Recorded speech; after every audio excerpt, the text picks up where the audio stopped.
I don't think a lot of people realize how massive the plant really was. I was talking to somebody who actually was a nurse at the plant, and she said that they actually had to have nurses stationed at different parts because it was so big that if there was an accident, it would take too long for an ambulance, a paramedic crew to actually get where they needed to get to. So it was just 160 acres, almost all just one massive plant.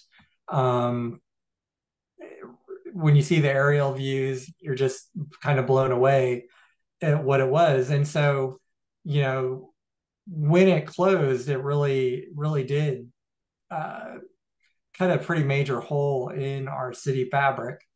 Literally the heart of the city.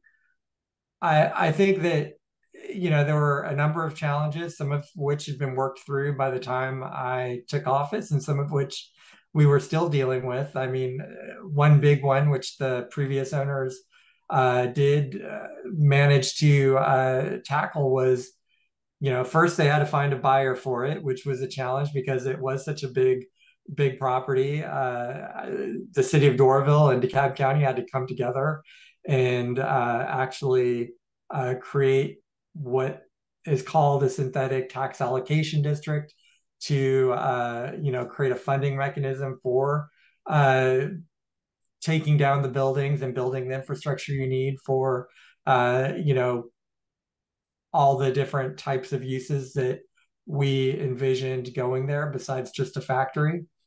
Um, so that had to be put in place. They had to find a buyer.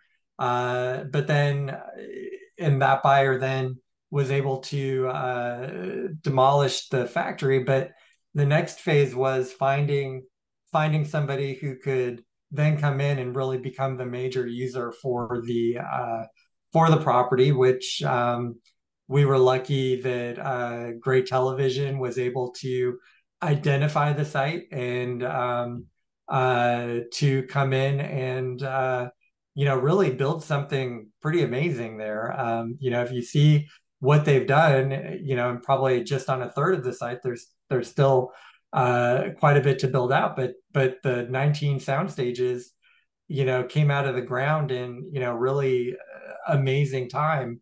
Um, you know, it was fairly early in my term when I first heard from the folks at Gray about their interest in looking at the site and potentially purchasing it, and really seemed like the perfect use for this massive property. So we're very I realize that we're very lucky to have Gray Television as the owner, and they've been able to go in and build everything that they said they were going to, and actually got at least to NBC Universal. So, I'm really hopeful that it will be, have an even bigger impact on the city, in terms of jobs and add-on businesses and everything else that, you know, than even the GM plant had in its tenure on the site.